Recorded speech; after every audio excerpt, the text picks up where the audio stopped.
आज मैं अभिनव, हम डिस्कस करने वाले हैं, जैसे आपको पता है हमारा पॉडकास्ट द राइट कॉन्वो, उसमें मेरे साथ मेरे दो फ्रेंड्स हैं, सोमवीर और आयुष। तो आज सबसे पहले मैं आपसे बात करना चाहता हूँ कि हमने ये शुरू क्यों किया, ये हमें एक बात करने की जरूरत क्यों पड़ी, द राइट कॉन्वो, इसका मतलब क्या है। तो बेसिकली आप सब जानते हैं कि हम न्यूज़ पढ़ते हैं, उसमें बहुत सारी फेक न्यूज़ होती है, बहुत सारी होती है जो गवर्नमेंट जिसे इन्फ्लुएंस करती है, बहुत सारी ऐसी होती है जिसे लेफ्ट विंग या राइट विंग इन्फ्लुएंस करता है।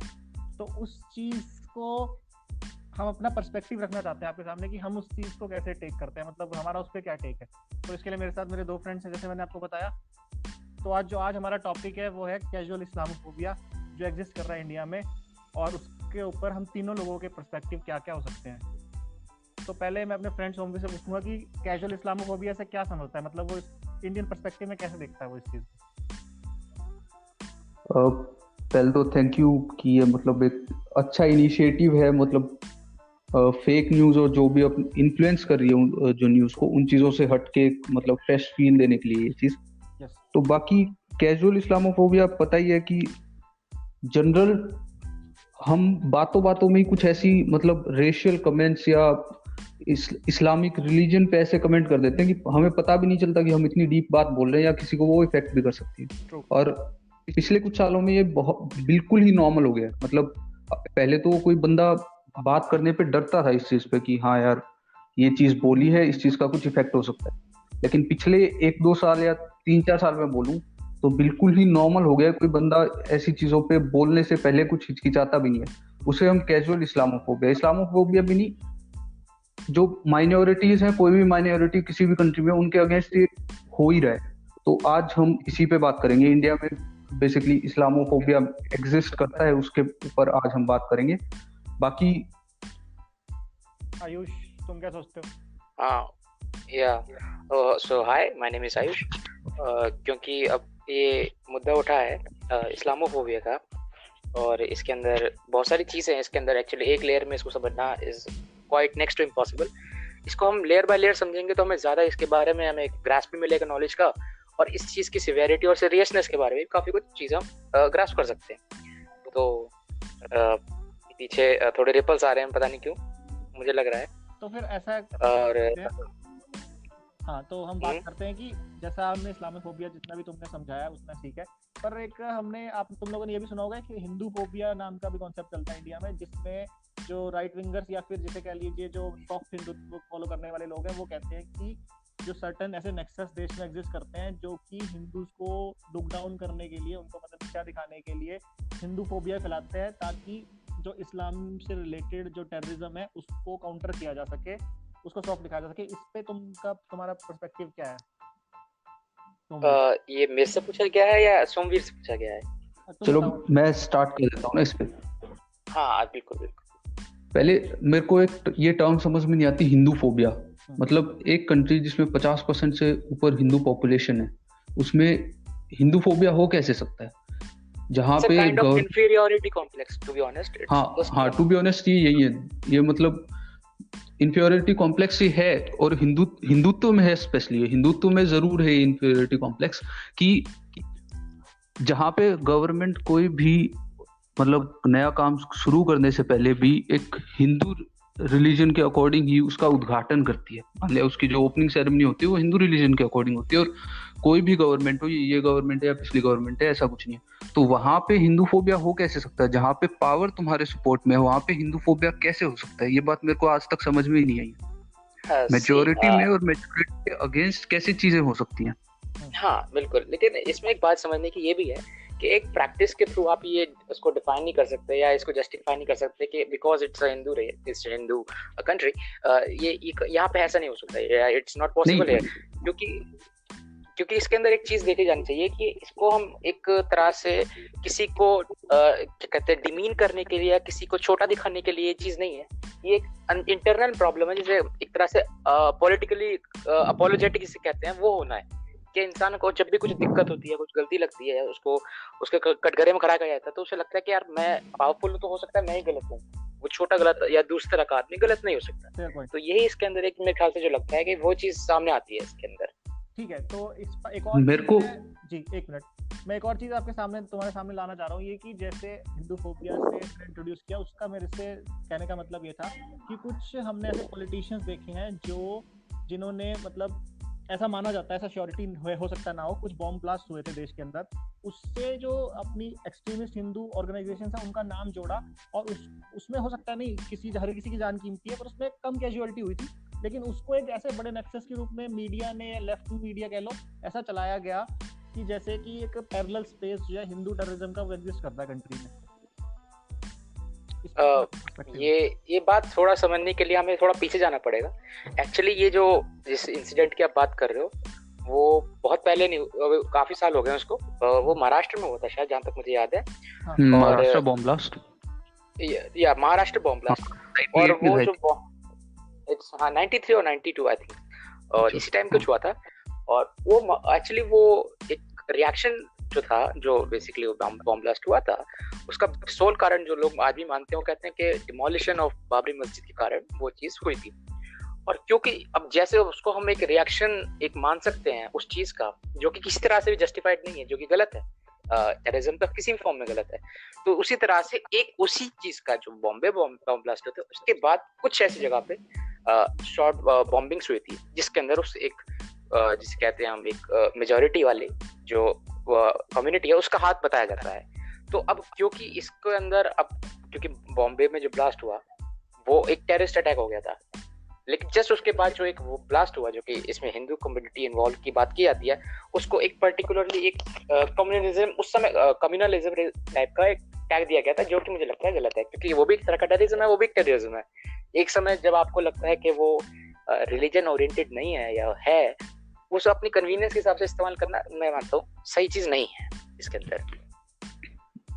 मैं बोलूंगा कि अगर इस राइट विंग का ही मैं सीधा अपना बोलता हूँ कि मैं लेफ्ट विंगर हूँ और मैं उस हिसाब से अपनी चीजें देखता हूँ, तो मैं यहाँ से सीधा बोलता हूँ कि अगर राइट विंग टेररिज्म को इस्लामिक बोल सकती है, और वो हर बार होता है, ऐसा नहीं है कि वो इस चीज के बारे में कभी माफी मांगते हैं या बोलते नहीं है, कि बोलते टाइम हिचकिचाते नहीं हो।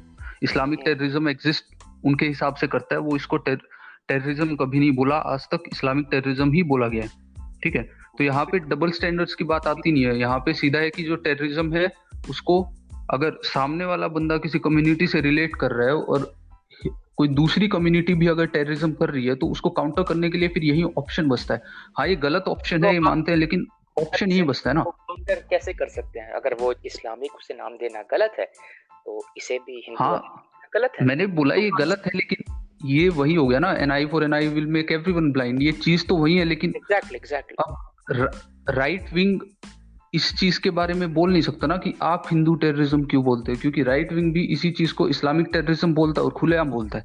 ऐसा नहीं है कि उसके अगेंस्ट कोई राइट विंग का ही बंदा खड़ा होकर बोलता है कि नहीं, रिलीजन से नहीं जोड़ना चाहिए। So you are concerned about the name game, basically the name game. हाँ, ऐसा करते हैं, अभी हम इसी टॉपिक पे आते हैं जो आजकल चल रहा है, जैसे कोरोना चल रहा है, तो इसमें कह सकते हैं कि इस्लामोफोबिया जो है वो दबा के यूज हो रहा है।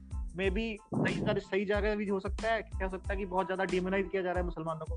तो प्रेजेंट टाइम्स में, कोरोना के टाइम्स में जो तबलीगी से रिलेटेड केस है, उसके बारे में तुम्हारा क्या पर्सपेक्टिव है? एक एक करके बताओ आप। सोमवीर पहले बोलना चाहेंगे आप? हाँ, क्यों नहीं। तो देखो, सीधी सी बात है, तबलीगी जमात एक इंसिडेंट हुआ था उनका, जिसकी वजह से 30% ऑफ केसेस इंडिया में एक स्पेसिफिक इंसिडेंट, और जो गवर्नमेंट बोलती है एक स्पेशल सोर्स से आए हैं, और वो सही बात है, वो आए हैं तो उनको डिमीन करना, उनको कॉल आउट करना, उसमें कोई गलती नहीं, ठीक है। लेकिन उसके बाद ऐसा एक प्रोपेगेंडा चलाना कि मुस्लिम्स जहाँ होता है वो थूक रहा है ताकि कोरोना जानबूझ के फैले, मुस्लिम्स हैं वो मतलब अपना यूरिन है वो घरों के ऊपर फेंक रहे हैं ताकि कोरोना जानबूझ के फैले। कुछ वीडियोस हैं, पुराने वीडियोस, जहाँ पे मतलब एक बंदा जो मेंटली डिस्टर्ब था, वो मतलब वो फ्रूट्स को मतलब जैसे अपन नोट काउंट करते हैं वैसे ही उसका एक्शन था, और फिर वो फ्रूट्स को काउंट कर रहा था, ठीक है। ये वीडियो कहाँ पे मैंने देखा था पता नहीं, तो उसको ये रिलेट कर रहे हैं कि ये कोरोना फैलाने के लिए है।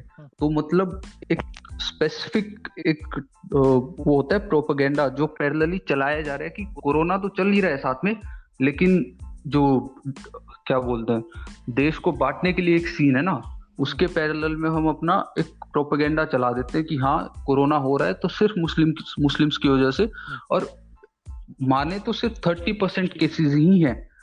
मेजोरिटी अभी भी रैंडम वही बंदे हैं जो फॉरेन से आए हैं और उनसे आए हैं। उनको कॉल आउट करना भी उतना ही जरूरी है जितने इनको किया जा रहा है, तबलीगी जमात को किया जा रहा है। ठीक है, और ठीक है, आप कर लो, कंप्लीट कर लो। हाँ कंप्लीट है, बस यही है कि हर एक चीज को कॉल आउट करना जरूरी है। अब जैसे कल ही का मेरे पास है स्क्रीनशॉट्स, अगर शो नोट्स पॉसिबल होंगे वहां पे मैं एक लिंक डाल दूंगा, कि एक हिंदू बंदे ने पुलिस वाले पे थूक दिया क्योंकि वो उसको रोक रहा था। ठीक है, ऐसा करेंगे, सपोज यहाँ पे एक मुस्लिम होता, जो भी आप इंसिडेंट तुम बता रहे हो ना, ये हम YouTube के अपने डिस्क्रिप्शन में डाल देंगे लिंक्स, तो जो सुनने वाले हैं, जो लिसनर्स हैं हमारे, वो चेक कर सकते हैं वहां से। हाँ वैसे अगर इसके भी शो नोट्स पॉसिबल होंगे मैं डाल दूंगा, अगर जो भी पॉसिबल होगा मैं डाल दूंगा। तो हाँ, कल का जो मैं इंसिडेंट बता रहा हूँ उसमें किसी हिंदू बंदे ने मतलब पुलिस वाले पे थूका कि मैं तेरे को कोरोना पॉजिटिव कर दूंगा, मतलब क्योंकि वो रोक रहा था उसको। अब सपोज यही बंदा एक मुस्लिम होता तो तुम्हें पता है रात को डिबेट्स का क्या वो होता, अर्नब गोस्वामी क्या बात कर रहा होता, मतलब पूरी मीडिया क्या बात कर रही होती प्राइम टाइम पे। तो वही है ना, तुम डबल स्टैंडर्ड्स, मतलब तुम्हारा एक प्रोपेगेंडा एक स्पेसिफिक कम्युनिटी के अगेंस्ट दिख जाता है, चाहे तुम कितना ही छुपाने की कोशिश कर लो। जैसे मैं एक स्पेसिफिक इंसिडेंट बता दूं, ये हुआ था मुंबई में, थाने में हुआ था, आई थिंक कहाँ पे हुआ था, कि जहाँ पे भीड़ इकट्ठी हो गई थी रेलवे स्टेशन पे, जो लेबरर्स थे उनकी भीड़ इकट्ठी हुई थी महाराष्ट्र में। तो जनरल किसी बंदे की माइंडसेट क्या होगा कि ये देखना कि भीड़ इकट्ठी क्या हुई, लेकिन जो मेजोरिटी, जो लैपडॉग मीडिया जिसको अपन बोलते हैं, एक टर्म है, उनकी पहली हेडलाइंस थी कि मस्जिद के बाहर भीड़ इकट्ठी की हुई। यार इंडिया में धर्म ज्यादा पुराना है, रेलवे बाद में आया, तो मस्जिद पहले बना, रेलवे बाद में बना। ये जो सिविल प्लानर्स हैं उनकी थोड़ी गलती है कि मस्जिद के पास रेलवे स्टेशन उनने बना दिया, तो ये मस्जिद की गलती नहीं है कि वो वहां पे था। ठीक है, तो मतलब एक स्पेसिफिक कम्युनिटी को लेबल करने के लिए तुम कुछ भी ला दोगे, मतलब कुछ भी रैंडम शिट। सो ओके, तो इस चीज को स्टार्ट कैसे देखें, तो जैसे की बात हुई है, ये बेसिकली ये मीडिया ट्रायल्स की बात की जा रही है। चलो शुरू पे आते हैं, बिल्कुल स्टार्ट में। जी हाँ, निजामुद्दीन मरकज में तबलीगी जमात से जो लोग आए थे वही इस समय देश के 30% कोरोना पॉजिटिव केसेस में आते हैं। बिल्कुल सही बात है, और इसमें जिनका नाम लिया गया वो सही है, गलत नहीं हो। प्रॉब्लम ये नहीं है कि वो उसमें गए थे या उनकी वजह से 30% हुए हैं। प्रॉब्लम ये है कि जब उन्हें पता चल चुका था कि ये चीज ऐसी इतनी क्रिटिकल है, तो उसके बाद उन्होंने वहां पे वो रखे। पहली चीज तो ये 13 से 14 तारीख तक जो हुआ सीन, वो उनको रखना ही नहीं चाहिए था, पहले काम तो ये था। दूसरी चीज, एडवाइजरी जारी की गई थी मेघालय सरकार के द्वारा कि किसी भी विदेश से आए हुए लोग को इस तरह से भीड़ में इकट्ठा नहीं होना है, और वहां पे वो लोग इतना इकट्ठा हुए, तो एक तो ये गलती है। चलिए ये गलती भी माफी लायक है कि इसमें कोई बात नहीं, कि हो सकता है लोग एडवाइजरी ना देखते हो, एक बार को भूल जाए, हो सकता है उन्होंने इतनी ध्यान से ना पढ़ी हो सकता है वो इतनी इंपॉर्टेंट चीज को ना मानी हो। उसके बाद जो केसेस आते हैं कि जब वो निकल गए, उन्हें वहां से रिट्रीव करवा लिया गया है मरकज के कारण, तो अब भी कुछ लोग छुप रहे हैं। ये छुपना जो है ये इतना सीरियस हो सकता है देश के लिए कि उनको नहीं पता है कि ये बैक्टीरिया, आई मीन ये वायरस, ये उनके थ्रू किन किन के ऊपर जा सकता है। वो सबसे पहले अपनी फैमिली को डाल रहे हैं, एंडेंजर कर रहे हैं, उसके बाद वो अपने कम्युनिटी को एंडेंजर कर रहे हैं जो कि आसपास है उसके बाद, और उसी कम्युनिटी के कारण फिर पूरे हिंदुस्तान में फैलने के चांसेस बहुत ज्यादा बढ़ जाते हैं। तो उनका non cooperation is the biggest problem, और वो नॉन कोऑपरेशन के कारण उन्हें कॉल आउट किया जा रहा है। तो इसमें मैं कोई गलती नहीं है। दूसरी चीज ये है इसके अंदर, क्योंकि एक चीज एक हमने देखी है, ये मीडिया में दिखाते हैं, और इसमें एक्चुअली सिर्फ मीडिया की बात नहीं है, बहुत सारे जो अस्पताल है जहाँ पे उन्हें क्वारंटाइन किया गया है, इवन वहाँ की जो एडमिनिस्ट्रेशन है उन तक ने ये चीज कही है कि हाँ, they are not behaving well, they are not cooperating with them, they are doing very shameful things, and they are doing just opposite what they are suggested. So for example, उनको जो दवाई दी जाती है, मेडिकेशन दी जाती है, उसे ना लेना, उनसे मिसबिहेव करना नर्सेस के साथ, जो कि बहुत गलत चीज है। और उसके बाद जो कुछ रिपोर्ट्स आती हैं जिसमें दिखाया जाता है कि वो, चलिए एक बात मानी जा सकती है कि वो, मैं ये नहीं कह रहा हूँ कि वो फैलाने के लिए कर रहे हैं, ये ऐसा चीज कहना गलत होगा कि यार वो फैलाना चाहते हैं और इसे किसी तरह का जिहाद या इस तरह का नाम देना गलत है, बिल्कुल सही बात है, ऐसा नहीं कहना चाहिए। लेकिन कुछ भी हो, ये चीज करना गलत है, और गलत को कॉल आउट करने में मेरे ख्याल से कोई दिक्कत नहीं है। आप कैसे यूरिन को बॉटल में भर के किसी और के जगह में, किसी और के प्लॉट में, किसी और हाँ पे डाल सकते हैं, ये चीज गलत वो है। वो वीडियो ही फेक थे ना, यही तो मैं बोल रहा हूँ कि जो यूरिन वाला वीडियो था जी, वो फेक था, ठीक कैसे? है। और वो मैं नीचे शो नोट्स में डाल दूंगा, ऑल्ट न्यूज ने पूरा उसके ऊपर है। और एक दो और चीजें जो मैं बताता हूँ कि एक जो पहले मिसबिहेविंग वाली बात, ठीक है, देख मैं सीधा सा ये बोल रहा हूँ कि बहुत से लोगों को लगेगा कि मैं उस चीज को डिफेंड कर रहा हूँ। डिफेंड करने वाली इसमें कोई बात है नहीं, जो गलत है वो गलत है। मैं बस ये बात बता रहा हूँ कि एक स्पेसिफिक चीज के ऊपर पॉइंट आउट करना गलत है, एक स्पेसिफिक कम्युनिटी के अगेंस्ट पॉइंट आउट करना गलत है। एग्जैक्टली, सेम इंसिडेंट हुआ था। हाँ मैंने किसी चैनल में ये नहीं कहा कि मुस्लिम्स फैला रहे, उन्होंने कहा तबलीगी। जहां तक मैंने सुना है वहां तक सबने तबलीग नहीं कहा है, जहां तक मुझे ये दिख रहा है। अगर हो सकता है एक दो चैनल प्राइम टाइम है, फ्रेंड्स हो सकता है, calm down bro, prime time देखेगा तो उसमें प्राइम टाइम में यही होता है बस, और कुछ नहीं होता कि मुस्लिम। मेन पॉइंट जो मैं पुट अप करना चाह रहा हूँ वो ये है कि जो जिनकी गलती है उनको बहुत ज्यादा पॉइंट आउट किया जा चुका है, पर ये बात बिल्कुल सच है कि जो आम मुसलमान हैं लोग उनसे दूरियां बना रहे हैं। ये आपको टीवी जी बिल्कुल गलत, दिख रहा होगा। बिल्कुल निंदा इसकी होती है, इस चीज की, तो कंडेमनेबल है, ये तो बिल्कुल गलत चीज है। ऐसी वीडियो एक हम लिंक में डिस्क्रिप्शन में ऐड कर देंगे, जिसमें एक व्यक्ति आपने देखा होगा जो सफाई कर्मचारी है, वो मुस्लिम है, इसी वजह से केवल उसको कंडेम कर रहा है, उसे वहां साफ सफाई नहीं करने दे रहा, जिसके खिलाफ बहुत बड़ा रिएक्शन आया। वो आम इंसान है, पर उसकी सोच हम उसको नहीं कह सकते कि वो एक आम कॉमन सेंस जो मेजॉरिटी ऑफ पॉपुलेशन में वो ये चल गई है कि हर मुसलमान बंदा जो है वो कुछ गलत कामों में इन्वॉल्व है और वो दूसरे बंदे को बीमार करने में सक्षम है। ये जो प्रोपेगेंडा है ये बहुत ज्यादा पिकअप इस टाइम हो चुका है, जो कि हमें आम अपने घरों में भी दिख रहा है। बिल्कुल बात प्रैक्टिकल है, बिल्कुल प्रैक्टिकल बात। इसमें मैं ये कहूंगा कि हाँ बिल्कुल सही बात है कि एक कम्युनिटी को कॉल आउट करना, एक कुछ चुनिंदा जो कि शायद 1% भी नहीं होंगे इनकी कम्युनिटी के, 1% लोग भी नहीं होंगे जो ये काम कर रहे हैं, उनकी वजह से पूरी कम्युनिटी को कॉल आउट करना पूरी तरह से गलत चीज है। इस चीज की निंदा होनी चाहिए। जो लोग उनको परेशान कर रहे हैं उनके ऊपर भी स्ट्रिक्ट एक्शंस लेने चाहिए सरकार के द्वारा। लेकिन जो कुछ चीजें जो सही में हो ही हैं उनको आप इग्नोर या उन्हें निग्लेक्ट करना, वो भी सही नहीं है कि वहां पे हो रही है। और ये चीजें इस समय हो सकता है अगर किसी और समय होती तो शायद इतना रेज नहीं होता, लेकिन इस समय कंट्री कितने बड़े पैंडेमिक और इतनी बड़ी एक परेशानी से जूझ रही है, जिसमें इकोनॉमी भी खराब हो रही है और हर कोई अपना एक सेक्रीफाइस करके अपने घर में रुका हुआ है, अपने फैमिली के साथ है। उस समय अगर ऐसी चीज जब इंसान देखता है तो उसके अंदर ऑब्वियसली थोड़ा सा गुस्सा आता है, एग्रेशन आता है, और उसके कारण वो कई तरह की चीजें होती हैं। लेकिन हाँ वो गलत है, जो चीज कुछ की जा रही है, एक तरह का एक सोशल बॉयकॉट किया जा रहा है, वो बिल्कुल गलत है, उस चीज को कंडेम किया जाना चाहिए। लेकिन फिर भी हमें उन चीज को भी समझना चाहिए कि ये कंडीशंस इस तरह की हैं कि इन समय लोग अपने बारे में ज्यादा सोच रहे हैं और इसके लिए कुछ रिएक्शन इनके आ जा रहे हैं। तो इसमें मैं तुमसे ये पूछना चाहता हूँ कि जो एक आम एवरेज इंसान है जो हर तरह का न्यूज चैनल देख रहा है, हर तरह के पर्सपेक्टिव सुन रहा है, वो एक बैलेंस कैसे स्ट्राइक करे? वो जो है वो ये मतलब वो इस पॉलिटिक्स से भी परेशान है कि हम बिल्कुल कट्टर हिंदू नहीं हो सकते, मतलब हमें मॉडरेट में रहना चाहिए, और वो इतना भी लीन नहीं कर सकता खुद को कि अगर उसे सामने दिख रहा है कि तबलीगी जमात के लोगों ने ये गड़बड़ फैलाई है तो उसके मन में वहां भी डर है।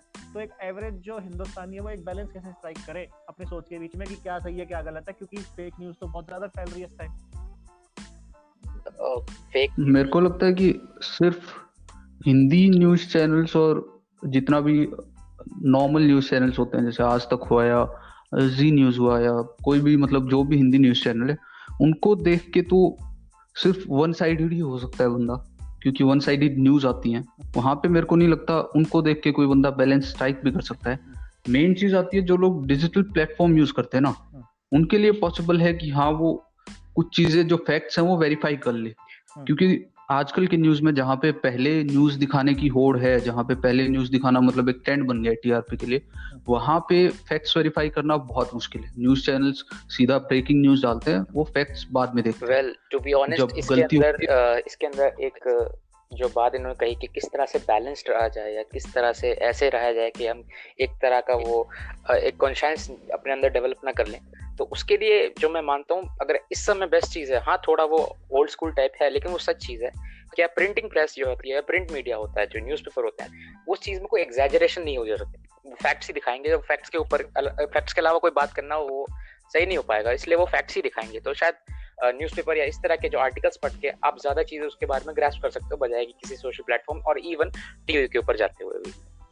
ठीक है। तो प्रिंट मीडिया, मैं यहाँ थोड़ा सा डिसएग्री करता हूँ कि प्रिंट मीडिया इंडिया में सिर्फ जो मेन जो ब्रेकिंग पॉइंट्स होते हैं ना वही दिखा सकता है। नहीं, पूरे प्रिंट मीडिया बंदे को डिटेल्ड वर्जन इन्फ्लुएंस होता है नहीं कर उसमें, सकता। डिटेल्ड वर्जन रहता है, मैंने जहाँ तक मैंने देखा है। मेरे को लगता कुछ 1% जनता को छोड़ के कोई भी बंदा न्यूज़पेपर को इसलिए पढ़ता है कि मैं चीजें एनालाइज कर सकूं। वो सिर्फ इसलिए पढ़ता है कि मेरे को मेन न्यूज पता लगे। चलो, मेरे को लगता है एडिटोरियल कितने परसेंट बंदे पढ़ते होंगे इंडिया में? ये बहुत कम। चीज लोगों It's पे ही not छोड़नी about how चाहिए। much percent is reading the editorials or not. It's about how to know the facts right. So I think कि बिना हाँ, वही तो है ना।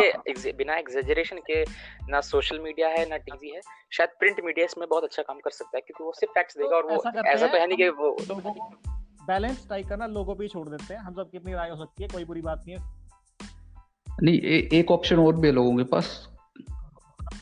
अब अपना पॉडकास्ट आ गया तो ट्राई कर सकते हैं कि हमारा सुने, थोड़ा बहुत बैलेंस हो ही जाएगा। ये तो सबसे टॉप की चीज है। Self promotion. Yeah, sure, why not? Blunt self promotion, सीधा। The blunt, subtle, the so subtle promotion. Yeah. जो लोगों के लिए आप कहना चाहते हैं कुछ भी, आप हमारे फर्स्ट पॉडकास्ट है तो आप कुछ एक जो पहले आप बताइए। ये रिकॉर्ड है तो इसमें मतलब थोड़ी बहुत गलतियां भी होंगी, तो सजेशन तो जरूर दे कि क्या गलतियां हुई हैं, क्या आगे हम ट्राई कर सकते हैं कुछ नया करने का, इसी जो हमारा एक फ्रेम है इसमें कुछ चेंजेस लाने का। लोगों पे ही छोड़ते बाकी हैं, नीचे कमेंट सेक्शन में बताएं कि हमारे से क्या गड़बड़ हुई, यहाँ पे voice modulation. Yeah, sure. Exactly. Constructive criticism के लिए we are always welcome. हम हमेशा क्रिटिसिज्म, बस गालियां ना लिखी जाए, गालियां भी देंगे बहुत तो सही भी होगा। कोई दिक्कत नहीं है, हम उसमें भी कोई अच्छा ही ढूंढेंगे, लेकिन आप कंस्ट्रक्टिव क्रिटिसिज्म नहीं, करें तो मैं ज्यादा अच्छा गालियों है। आप कंस्ट्रक्टिव क्रिटिसिज्म कर सकते हैं, आप हमारी गलतियां बता सकते हैं, अगर हम कहीं फैक्ट्स में गलत हैं वो बता सकते हैं। अगर हमें हमारी चीज अच्छी लगी आपको तो आप लाइक तो करना ही चाहिए आपको, बाकी ना भी करें तो भी कोई दिक्कत नहीं है, लेकिन फिर भी करेंगे तो हमारा मोरल बढ़ेगा।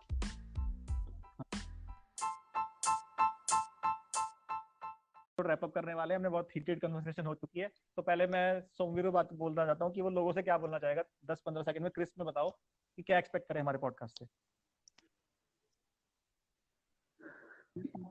ये पॉडकास्ट बेसिकली एक बिल्कुल ही रॉ टॉक होगी 3 बंदों के बीच में, जो बेसिकली फ्रस्ट्रेटेड है इस सिस्टम से, कि जो सिस्टम हमारा मीडिया का चल रहा है उस सिस्टम से फ्रस्ट्रेटेड है, तो अपना पॉइंट ऑफ व्यू रख रहे हैं बस सीधा। इसमें कुछ भी ऐसा नहीं होगा कि हम किसी एक आइडियोलॉजी के खिलाफ है या कुछ अपना प्रेजेंट कर रहे हैं, बस सिंपल हमारी रॉ जो ओपिनियंस है वो हम इस पॉडकास्ट अब में आयुष तो मतलब एग्जैक्टली बस हम आपको एक ऐसा प्रोडक्ट दे रहे हैं जो आपको शायद सोशल मीडिया या फिर नॉर्मली जो टीवी पे चलती हैं डिबेट्स उसमें शायद ना मिले, और हाँ इसके अंदर हम हर तरह के जो इसके पर्सपेक्टिव है वो समझने की और आपको दिखाने की कोशिश कर रहे हैं। तो या आप इसमें अंदर हो सकता है आप कुछ नई चीजें सीखें, तो या श्योर आप इसे देखें और आपको अच्छा लगे तो आगे भी अपने आप थोड़ा और इसमें जानने की कोशिश करें। ठीक है, तो ऐसा करते हैं वही, हम इतना ही रखते हैं इसको पॉडकास्ट को। और आपसे जो हमारी दरख्वास्त है वो आप इसको लाइक करें, सब्सक्राइब करें, क्योंकि हमें स्टार्ट किया है तो बहुत ज्यादा एंगेजमेंट की जरूरत है। गाली लिखनी है, गाली भी लिखो, एंगेजमेंट जरूरी है पहले हमारे लिए। ख्याति होनी चाहिए, कुख्याति हो चाहे सुख्याति हो, बस ख्याति चाहिए फिलहाल।